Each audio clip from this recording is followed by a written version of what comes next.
1920 film shooting location, real horror story. दोस्तों, 1920 film India की सबसे ज्यादा पॉपुलर हॉरर फिल्म्स में से एक है। लेकिन क्या आपको पता है कि इसकी शूटिंग एक ऐसी जगह हुई है जिसके ऊपर खुद एक हॉरर फिल्म बन सकती है। एलर्टन कासल। ये कैसल दुनिया की सबसे हॉन्टेड जगहों में से एक है।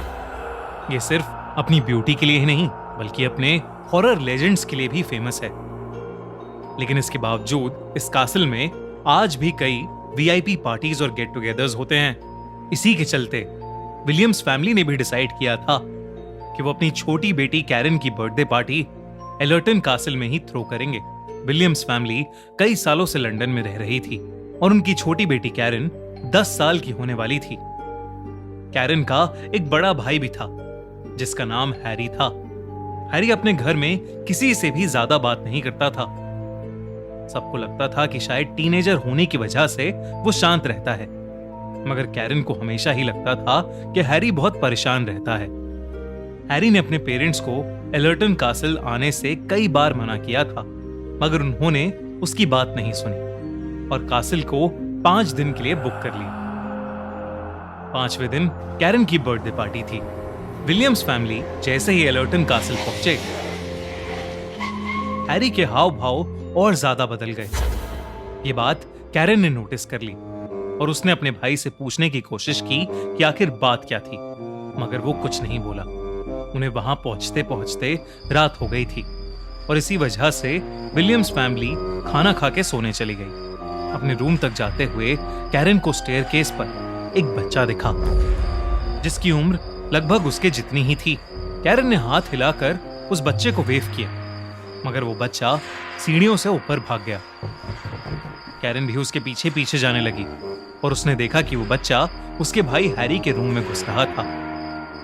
कैरन रूम के अंदर जा पाती उससे पहले ही उसने देखा कि हैरी दौड़ता हुआ अपने रूम से बाहर आया। उसके चेहरे पर एक अजीब सा खौफ था और उसका डर के मारे पसीना बह रहा था। हैरी ने कैरन का हाथ पकड़ा और उसे उसके रूम में ले गया। कैरन को अपने भाई के हाव भाव बिल्कुल समझ नहीं आ रहे थे, तो उसने हैरी से उस बच्चे के बारे में पूछा।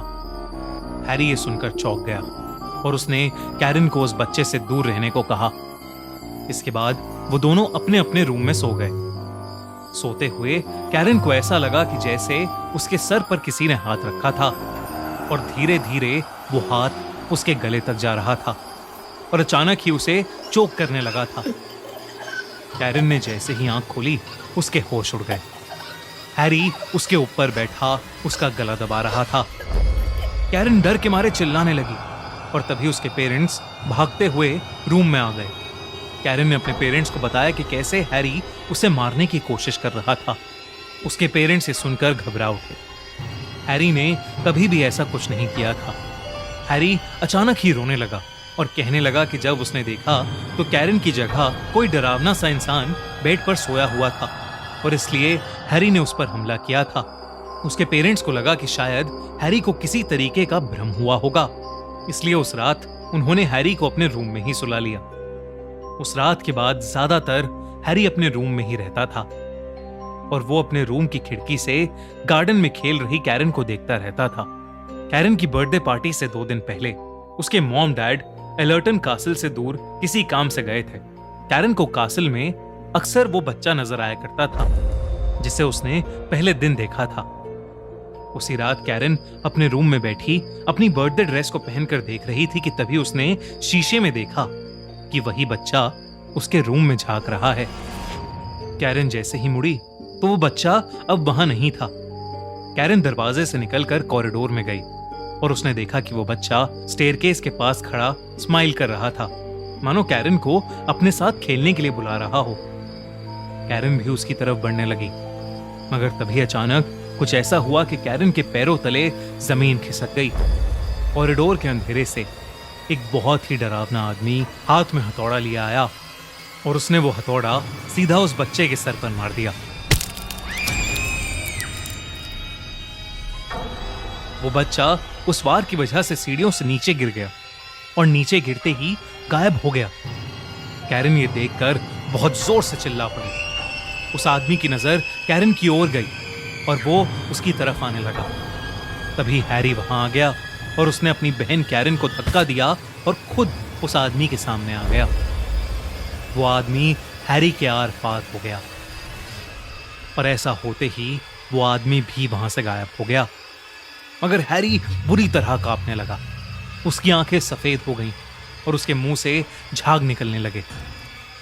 हैरी वहीं नीचे गिर गया और उसकी बॉडी अकड़ने लगी। वो बहुत ही ज्यादा भयानक लग रहा था। देखते ही देखते हैरी बिल्कुल शांत हो गया। उसकी मौत हो चुकी थी। ये देखकर कैरन सर से लेकर पांव तक खौफ में थी। कुछ देर तो वो वहीं जमी खड़ी रही, मगर फिर हिम्मत करके वो हैरी के रूम में गई और हैरी के फोन से उसने अपने पेरेंट्स को कॉल किया। जब मिस्टर और मिसेस विलियम्स घर पहुंचे तो कैरन हैरी के रूम में बेहोश पड़ी थी। जब वो होश में आई तब उसे कुछ भी याद नहीं था। पूरी विलियम्स फैमिली इस इंसिडेंट से हिल चुकी थी। उन्होंने जब हैरी का सामान छाना तो उन्हें उसकी एक डायरी मिली, जिसमें उसने लिखा था कि उसे मरे हुए लोग नजर आते थे। हैरी ने बचपन में भी ये सब अपनी मॉम को बताने की कोशिश की थी, पर उन्होंने कभी उसका विश्वास नहीं किया और हैरी का मजाक समझकर उसे इग्नोर कर दिया। हैरी को अपना एक गिफ्ट एक कर्ज की तरह लगने लगा था और वो कैरन की सेफ्टी के लिए बहुत परेशान रहता था। एलर्टन कासिल में आते ही हैरी को वहां रह रही आत्माएं दिखने लगी थीं और वो ये जानकर और परेशान हो गया था कि कैरन को भी उस बच्चे की आत्मा नजर आने लगी थी। उस बच्चे के अलावा वहां एक और ईविल आत्मा भी थी जो कैरन को हार्म करना चाहती थी और उसी आत्मा से कैरन को बचाते बचाते हैरी ने अपनी जान दे दी। आसपास पूछने पर पता चला कि हैरी सच कह रहा था। इस कैसल की कहानियों पर माने तो वहां 3 आत्माएं रहती थीं। कभी किसी को एक औरत का भूत दिखता था जिससे लोग कैसल की मालकिन कहते थे, तो कभी एक छोटे बच्चे का, और साथ ही वहां एक बहुत ही इविल स्पिरिट का भूत भी था। वो लोग कहते हैं कि वो इविल स्पिरिट एक कारपेंटर की है जो उस कैसल में काम करता था। उस कारपेंटर की कैसल के मालिक से लड़ाई हो गई थी और इसलिए उस कैसल के मालिक ने बड़ी बेरहमी से उसे मार डाला था। उस दिन के बाद से पूरी विलियम्स फैमिली कभी कैरन का बर्थडे दोबारा नहीं मना पाई, क्योंकि उसका जन्मदिन अब उन्हें एक बेहद खौफनाक हादसे की याद दिलाता था। ये वीडियो अच्छी लगी तो हमारा चैनल खूनी मंडे सब्सक्राइब करना बिल्कुल मत भूलना।